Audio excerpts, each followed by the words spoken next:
यह तन विष की वेलरी, गुरु अमृत की खान।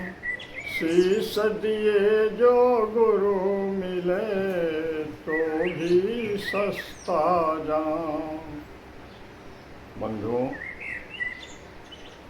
हमारे सनातन धर्मावलंबियों में एक भ्रममूलक धारणा है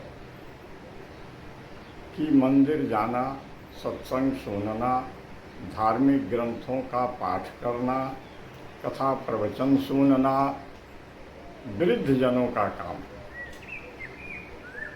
बच्चों के लिए, किशोर वय वाले लोगों के लिए, जवानों के लिए इसकी कोई आवश्यकता नहीं। आज हम विचार करेंगे कि हमारी आध्यात्मिक यात्रा की उम्र सीमा क्या है। इतिहास उठा करके देखिए। सबसे पहले वैदिक काल में कठोपनिषद के एक छोटे से बालक नचिकेता ने कितनी उम्र में आध्यात्मिक यात्रा शुरू की। पिता से अभिशप्त होकर के छोटा बालक, बिल्कुल छोटा, यमराज के यहाँ चला गया और उसने हर प्रलोभन को ठुकराकर आत्मज्ञान की ही याचना की। त्रेता काल में आइए तो राम ने किशोरावस्था में अपने पिता श्री दशरथ जी महाराज से आदेश लेकर सारे तीर्थों, देवालयों, जंगलों में रहने वाले ऋषि मुनियों के दर्शन जब कर लिए और संतोष नहीं हुआ तो राजमहल में आकर के चिंताग्रस्त रहने लगे, चिंतन करने लगे और सूख करके कांटा हो गए। तो चिंतित पिता ने गुरुदेव महाराज वशिष्ठ को बुलाया। वशिष्ठ जी ने कारण पूछा तो जो वासिष्ठ का एक बार आप अध्ययन करें। राम ने इस प्रकृति की निसारता, जीवन की क्षणभंगुरता, संसार के भोगों विलासों की अनावश्यकता, स्त्री शरीर की रमणीयता में उलझे मनुष्यों की दुर्दशा आदि की चर्चा कर अपने गुरुदेव से इस शोक के कारण और निवारण की प्रार्थना की। तब वशिष्ठ जी महाराज ने उनको आध्यात्मिक तत्वों का, ज्ञान का उपदेश किया। सुखदेव जी के विषय में सुना जाता है कि जन्म लेते ही जंगल की ओर निकल पड़े। ध्रुव, प्रहलाद आदि की कहानियाँ हमारे पौराणिक ग्रंथों में आई। छोटी वय में ही इन लोगों ने आध्यात्मिक साधना शुरू कर और फिर अपनी घर गृहस्थी भी बसाई। राम जब सन्यास को तैयार हो गए तो स्वयं गुरुदेव वशिष्ठ ने कहा कि राम, अब तुम्हारे लिए घर और जंगल दोनों बराबर हैं। तुम अपनी गृहस्थी बसाओ, तुम सन्यास लेने के लिए नहीं आए। तो इसके लिए बंधुओं कोई उम्र सीमा निर्धारित नहीं। हम अकारण भयभीत न हो। देहात की एक लोकोक्ति है, जब से सूझ तब से बूझ। हम जब मुर्दे को कंधे पर लेकर के श्मशान की ओर चलते हैं तब बोलते हैं कि राम नाम सत्य है, और फिर घर लौटते ही उस सत्यता का बोध समाप्त हो जाता है। क्यों? क्योंकि हमारे जीवन भर का अभ्यास तो झूठ में रहने का। अब क्षण भर के लिए किसी की मृत्यु पर वह वैराग्य जगा कि राम नाम सत्य है, तो यह बोध कितने दिन तक टिकेगा? और मुर्दे को यह सत्य सुनाने से क्या फायदा? मुझे याद है जब मैं बच्चा था तो मेरे एक बूढ़े दादा को भागवत सुनाने की बात थी। जब उनकी आंखें अंधी हो गईं, कान लगभग बहरे हो चले थे, अंतिम अवस्था थी, तो भागवत की व्यवस्था की। 7 दिन कथा पूरी भी नहीं हुई, 5वें दिन उनकी मृत्यु हुई। ऐसे में वह जजमान क्या कथा सुनेगा, क्या समझेगा, और वैसे कथा के प्राण से उसका क्या उद्धार होगा? सोचने की बात है, विचार करने की बात है। तो जब से आपको आपकी जिज्ञासा जग जाए, भूख जग जाए, तभी से यह शुरू कीजिए आध्यात्मिक यात्रा। मेरे गुरुदेव ब्रह्मलीन स्वामी गढ़ानंद महाराज जी ने एक बार एक कथा सुनाई थी। उन्होंने बताया कि एक राजा था, उसके राजमहल में एक युवा सन्यासी का निर्बाध आना जाना होता था। राजमहल से 3-4 किलोमीटर की दूरी पर उस युवा सन्यासी का आश्रम था। एक बार 4 दिन रहने के बाद 5वें दिन वह युवा सन्यासी प्रातः काल ही अपने आश्रम के लिए प्रस्थान करने लगा। छत पर टहलती हुई राजा की सुंदरी एवं विदुषी युवती लड़की ने सन्यासी को टोका और पूछा, महात्मा जी इतना सवेरे क्यों चल दिए? महात्मा ने पल भर ऊपर देखा और उत्तर दिया, बेटी अबेर होने का भय लगता है। कुछ चुगली करने वाले लोगों ने उस नवजुवती पुत्री और युवा सन्यासी की बात को समझे बिना जाकर के राजा से नमक मिर्च मिला करके शिकायत कर दी। राजा ने तुरंत उस युवा सन्यासी को पकड़वाया और दरबार में हाजिर किया। पूछा गया कि आपने क्या बात की? युवा सन्यासी ने कहा कि महाराज मुझसे न पूछें, आप अपनी पुत्री को ही बुलाकर पूछ लें कि मुझसे उसकी क्या बात है। लड़की को राजसभा में बुलाया गया।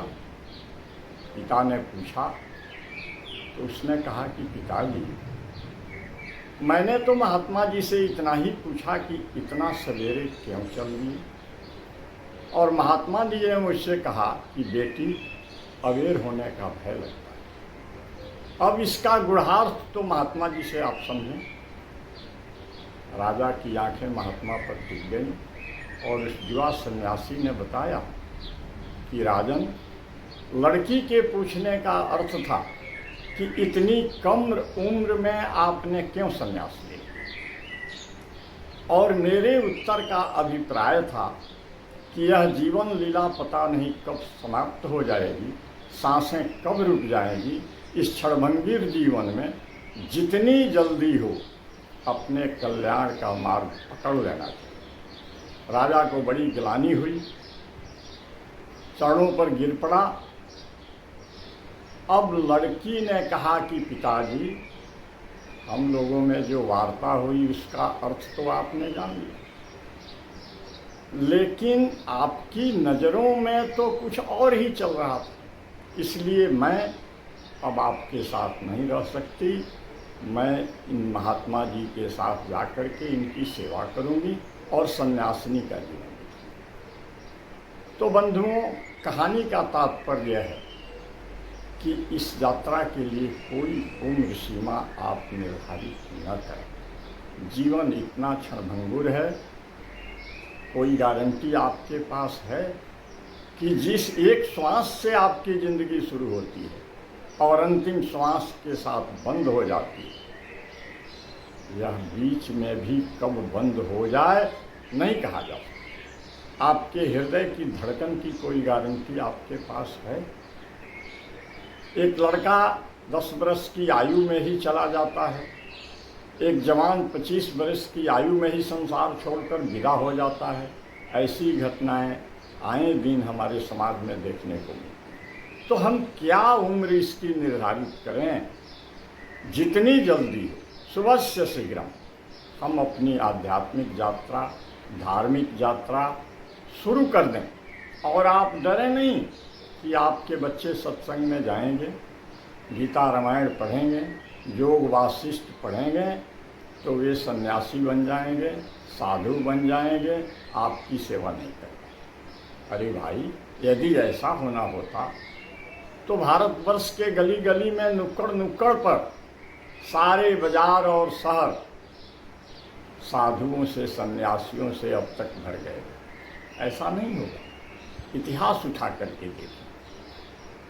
अध्यात्म की करामात वह है जिसने कर्म क्षेत्र से भागते हुए अर्जुन को कर्म क्षेत्र में लगा दिया, संन्यास के लिए तैयार बैठे राम को गृहस्थी बसाने के लिए प्रेरित किया। ऐसी सनातन परंपरा के धनी होकर हम भयभीत हों कि सत्संग में जाने से, साधु संतों की सेवा करने से, धार्मिक ग्रंथों के पारायण से हमारे बच्चे कर्म क्षेत्र से पलायन कर जाएंगे, तो हमारे भ्रम के सिवा और क्या है। बल्कि आपके बच्चे जब धार्मिक होंगे, आध्यात्मिक होंगे, उनमें अपने कर्तव्य और दायित्व का बोध होगा, तो मुझे विश्वास है कि वे आपकी बेहतर सेवा कर सकें, आपके बेहतर जीवन यापन की व्यवस्था कर सकेंगे। आपको आश्चर्य होगा, एक दिन मैं दीदी माँ रितंबरा जी का एक वीडियो देख रहा था। एक वृद्धा आश्रम के उद्घाटन के अवसर पर उनको निमंत्रित किया गया। जब फीता काटने का मौका आया तो दीदी माँ ने कहा कि हे प्रभु, मैं प्रार्थना करती हूँ कि यह वृद्धा आश्रम सदैव खाली रहे। आयोजकों के मुँह सूख गए, हक्के बक्के हो गए। उन्होंने कहा कि दीदी माँ, आपने यह क्या कर दिया? हम लोगों ने तो आपको की शुभकामना के लिए ना आपको बुलाया था। उन्होंने कहा कि समझो, अरे वृद्धा आश्रम की जरूरत तब न है जब हमारी युवा पीढ़ी के बेटे बेटी वृद्ध माता पिता की सेवा नहीं करेंगे। तब सब लोगों ने साध्वी रितंबरा जी के गुणार्थ को सुना। तो बंधुओं, हमें भयभीत होने की जरूरत नहीं है, डरने की जरूरत नहीं है। जितनी जल्दी हो समय गंवाए बिना हम अपनी आध्यात्मिक यात्रा शुरू करें। और भगवान से मैं भी प्रार्थना करूंगा कि आपके मन में ऐसी प्रेरणा दें कि आप इधर उन्मुख हों और अपने लिए, अपने समाज के लिए, अपने राष्ट्र के लिए उपयोगी बन सकें, कल्याणकामी बन सकें। और यदि यह वीडियो आपको पसंद आए तो मेरा YouTube चैनल आध्यात्मिक जीवन को सब्सक्राइब कर लें और घंटी बजाना न भूलें, ताकि अगले वीडियो आप तक पहुंचते रहें। मेरा संपर्क नंबर है 82 940 91 494, 82 940 91 494।